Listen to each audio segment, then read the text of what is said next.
Hello and welcome to Get Lifted TV. We are at StreetFest and I am with Shamz Le Roc.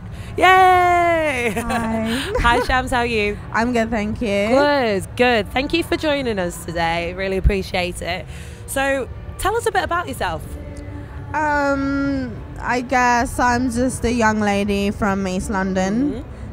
My sister's a singer. My dad was a DJ. Oh, really? Yeah. Okay. What kind of stuff? Reggae. Just your good old reggae dub. Good. I mean, he did, you know, play a bit of R&B and hip hop, but all the reggae, ragga, dub tunes, all of that good stuff, that was his forte. Was that a big influence for you then, that kind of music that he was playing with the reggae and dub?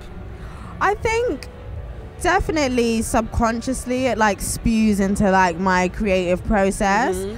But I was still like a 90s kid, so alongside that I was growing up with your Backstreet Boys, your like Blackstreet, your Genuine, you know, Whitehead Brothers, Jodeci from my older sisters. I feel like there was so much music in my household that it all plays a part. And your sister, of course, Kelly Le Roc, was that quite kind of an influence to you to get into music as well? I don't think I was necessarily influenced, but it definitely, again, subconsciously probably boosted my morale to know that it's possible. Yeah. Even just to see it and be in the midst of it, like going to your CD UKs, SMTVs, Nickelodeons and stuff. Nickelodeon, you got to go to Nickelodeon.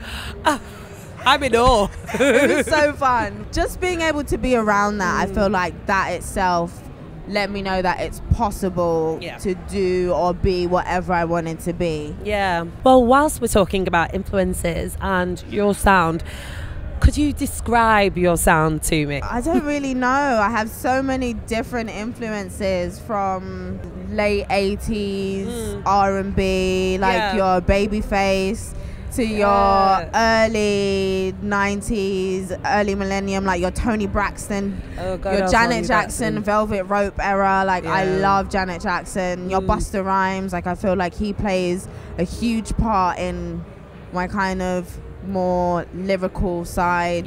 Missy Elliott in terms of her creativity. I was gonna say Missy Elliott as well. Her has that fearlessness kind of style. is just amazing. Seeing her growing up, I kind of felt like, you know, this is amazing because she kind of looks like me and she's doing whatever she wants, and sometimes it's really serious and sometimes it's just a bunch of fun. And I love that. That makes sense, actually. It's funny, I was listening to your Lazy track, the first one that actually came out from you. I loved it. It was very kind of 90s hip-hop kind of slow jams vibe, and that kind of struck a chord to me. While we're talking about being lazy, if you could pick a lazy day, you are allowed to pick to have a lazy day with anyone in the world, who would it be?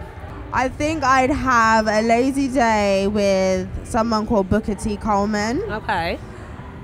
He's somewhat of like an activist for the black community. Okay. And he has so much knowledge. So I would kind of just like to just chill out with him and just see what stories he has to tell. And sit with loads of food though. We need the food.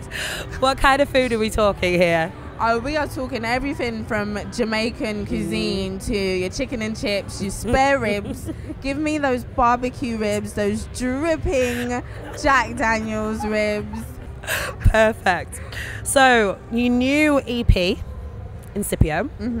Can you tell us a little bit about your EP? It's great, by the way. Thank you.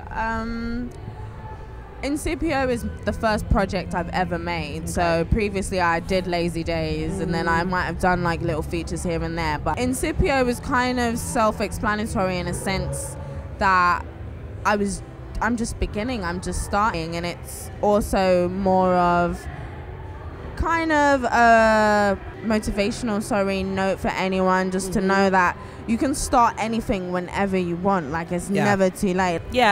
And that is a really good kind of message to be pushing out to people, and especially young people as well. If you had to give any words of advice to people who actually wanted to start their own thing and start their own music, what would you give them? I'd say go back before you go forward, meaning know your history of music, you know, get more deep rooted into that, because these days we can often get caught up in a lot of fads, and I feel like it's important to definitely do a background check, do your history and know where it started. And that way as well your music becomes a little bit more refreshing, because if everyone's doing the same thing, if you come along and yours is a little bit more deep rooted, that's gonna show. Yeah, that's brilliant words of advice from Shamz Le Roc. Listen to her. Fantastic. So what is next for the EP then? Where can people hear it? Where can people come and find you? Find me on Twitter. I'm on Twitter all the time. That's like my best friend. Instagram, shamsleroc.instagram.com. Perfect. Check out my Facebook, Shamz Le Roc Music. I have Bandcamp. That's where you can get the EP from. It's available for free, or if you want to donate something. Great. Well, if you want to check out Shamz Le Roc, you know exactly where to find her. We are Get Lifted TV, and thank you for joining us at StreetFest. Thank you.